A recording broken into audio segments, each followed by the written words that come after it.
হযরত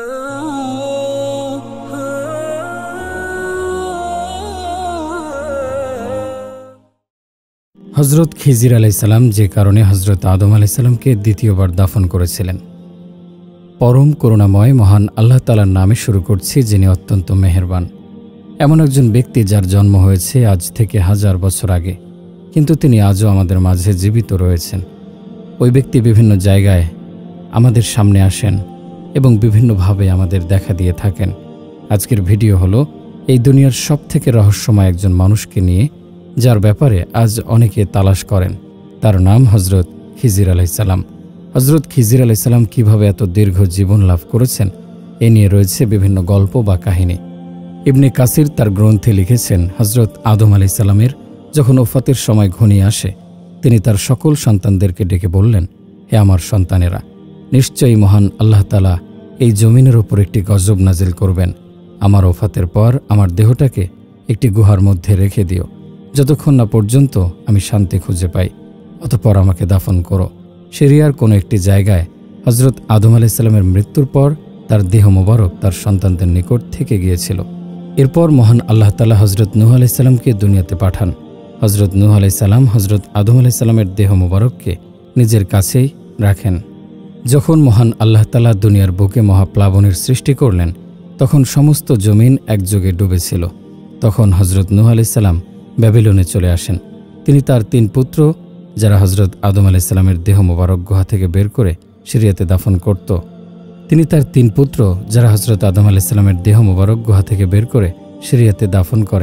যার ব্যাপারে হযরত আদম আলাইহিস সালাম ওসিয়ত করে গিয়েছিলেন।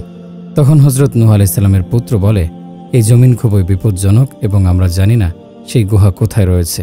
জবাবে হযরত নূহ আলাইহিস সালাম বললেন, হযরত আদম আলাইহিস সালাম দোয়া করে গিয়েছেন, যে ব্যক্তি তার দেহকে দাফন করবে সে যেন কিয়ামতের দিবস পর্যন্ত বেঁচে থাকতে পারে। এরপরেও হযরত আদম আলাইহিস সালামের শরীর মোবারক সেইভাবেই ওই গুহার মাঝে থেকে গিয়েছিল। এরপর হযরত আদম আলাইহিস সালামের এক সন্তান আসলো, যার নাম ছিল হযরত খিজির আলাইহিস সালাম। তিনি এসে হযরত আদম আলাইহিস সালামের দেহ মোবারককে দাফন করেন এবং মহান আল্লাহ তাআলা হযরত আদম আলাইহিস সালামের দোয়া কবুল করেছিলেন, এবং এই কারণে মহান আল্লাহ তাআলা যতদিন চাইবেন হযরত খিজির আলাইহিস সালাম ততদিন বেঁচে থাকবেন। হযরত খিজির আলাইহিস সালামের পিতার নাম ছিল মালকান। হযরত খিজির আলাইহিস সালামের মুজিজা ছিল, তিনি যেখানে বসতেন তার বরকতে সেই জায়গা এবং তার আশপাশে প্রচুর সবুজ ঘাস জন্ম নিত, এবং এই কারণে লোকেরা তাকে খিজির বলে ডাকত। খিজির অর্থ চিরসবুজ। অপর একটি বর্ণনা মোতাবেক হযরত খিজির আলাইহিস সালাম ছিলেন বাদশাহ জুলকারনাইনের খালাতো ভাই। জুলকারনাইন ছিলেন মহান আল্লাহ তাআলার একজন নেক বান্দা। অনেক কিতাবে হযরত খিজির আলাইহিস সালামের এত দীর্ঘ জীবনের কারণ হিসেবে আবে হায়াত নামক একটি ঝর্ণার পানি পান করাকে বর্ণনা করা হয়েছে।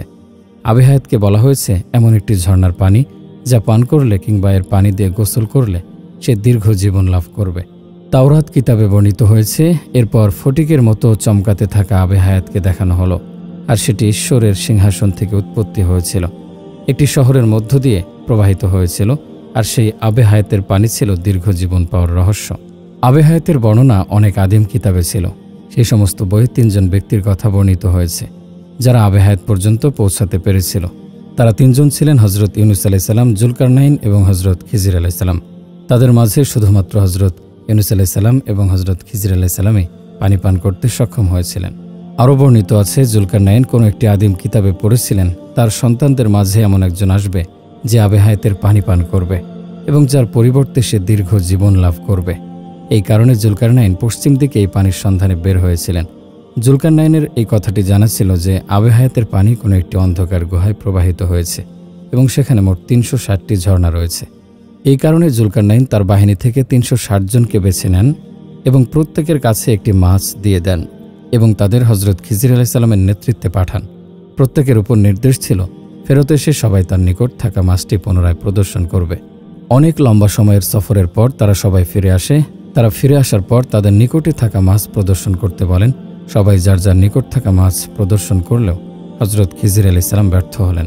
জুলকারনাইনের কারণ জিজ্ঞাসা করলে তিনি বললেন, আমি যখন ঝর্ণার পানিতে নেমেছি আমার হাত থেকে মাছ ছুটে গিয়েছিল। আমি মাছটিকে ধরার জন্য ঝাঁপ দিয়েছিলাম, কিন্তু ধরতে পারিনি। তখন জুলকারনাইন বললেন, এই পানি আপনার ভাগ্যে ছিল। আবে হায়াতের এই পানিতে ঝাঁপ দেওয়ার কারণে এবং এই পানি পান করার কারণে হযরত খিজির আলাইহিস সালাম দীর্ঘ জীবন লাভ করেছেন। হজরত খিজির আলাইসাল্লামের সঙ্গে হজরত মুসা আলাইসাল্লামের দেখা হওয়ার ঘটনা পবিত্র কোরআন শরীফে এসেছে। পবিত্র কোরআন শরীফে বলা হয়েছে, সেখানে হজরত খিজির আলাইসাল্লামের নিকট থেকে হজরত মুসা আলাইসাল্লাম একটি বিশেষ ইলম শিক্ষা নিতে চেয়েছিলেন, যাকে বলা হয় ইলমে লাদুনী। এই কারণে হজরত মুসা আলাইসাল্লাম হজরত খিজির আলাইসাল্লামের কাছে গিয়েছিলেন।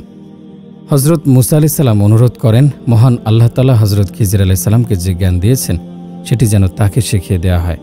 কিন্তু হজরত মুসা আলাইসাল্লামের ধৈর্য ধারণ না করতে পারার কারণে হজরত খিজির আলাইসাল্লাম তাকে ইলম শিক্ষা দিতে পারেনি। অনেক ওলামা এই ঘটনাকে দলিল হিসেবে নিয়ে তাকে একজন নবী বলে সম্বোধন করেছেন, কারণ একজন পয়গম্বরকে আর একজন সাধারণ মানুষ কখনোই ইলম শিক্ষা দিতে পারেন না। হজরত খিজির আলাইসাল্লামকে যে ইলমে লাদুনী দেওয়া হয়েছিল, এর সাহায্যে তিনি বিপদে পড়া লোকদেরকে উদ্ধার করতে পারতেন আর গুমরাহিতে থাকা লোকদেরকে হেদায়েত প্রাপ্ত করতে পারতেন। এছাড়াও বর্ণনা পাওয়া যায়, তিনি পথ হারিয়ে ফেলা লোকদেরকে তাদের সঠিক রাস্তা খুঁজে পেতে সাহায্য করতেন। যখনই মহান আল্লাহ তাআলার কোনো নেক বান্দা বিপদে পড়ে রাস্তা হারিয়ে ফেলত, তখনই হজরত খিজির আলাইসাল্লাম তার সামনে উপস্থিত হয়ে তাকে সাহায্য করতেন। এছাড়া বর্ণনাতে আরও পাওয়া যায়, হজরত ইলিয়াস আলাইসাল্লাম সমুদ্রে থাকা লোকদেরকে সাহায্য করতেন এবং হজরত খিজির আলাইসাল্লাম জমিনে থাকা লোকদেরকে সাহায্য করতেন। এছাড়া হজরত খিজির আলাইসাল্লাম হজরত মুহাম্মদ সাল্লাল্লাহু আলাইহি সাল্লামের সঙ্গেও সাক্ষাৎ করেছেন। তিনি নবী করিম সাল্লাল্লাহু আলাইহি সাল্লামের সঙ্গে দেখা করতে মদিনায় এসেছিলেন। এছাড়াও ওমর বিন আব্দুল আজিজের সঙ্গে হজরত খিজির আলাইসাল্লামের সাক্ষাৎ হয়েছে। একটি হাদিস অনুযায়ী যখন দাজ্জাল মদিনার নিকটবর্তী হবে, তখন মদিনা থেকে একজন লোক তার সঙ্গে মোকাবেলা করতে আসবেন, আর এই ব্যক্তি হবেন হজরত খিজির আলাইসাল্লাম। হজরত খিজির আলাইসাল্লাম এবং হজরত ইলিয়াস আলাইসাল্লাম দুজনই আজও বেঁচে আছেন। প্রতি বছর হজের সময় তারা সাক্ষাতে আসেন। সুফিদের চোখে হজরত খিজির আলাইসাল্লাম অনেক সম্মানিত। তারা হজরত খিজির আলাইসাল্লামকে তাদের নেতা মনে করেন। অনেক ওলামা বলেছেন, হজরত খিজির আলাইসাল্লাম তাদের দ্বীনের শিক্ষা দিয়েছেন, তাই তাকে খাজা খিজির বলে ডাকে। সুপ্রিয় দর্শক মণ্ডলী, প্রতিদিন নতুন নতুন ভিডিও পেতে আমাদের চ্যানেলটি অবশ্যই সাবস্ক্রাইব করুন এবং পাশে থাকা বেল আইকনটি প্রেস করতে অবশ্যই ভুলবেন না। এবং সেই সাথে আপনার যে কোনো মতামত আমাদের জানাতে আমাদের ভিডিওতে অবশ্যই কমেন্ট করুন। আশা করি আপনারা সবাই ভালো থাকবেন এবং সুস্থ থাকবেন। আসসালামু আলাইকুম।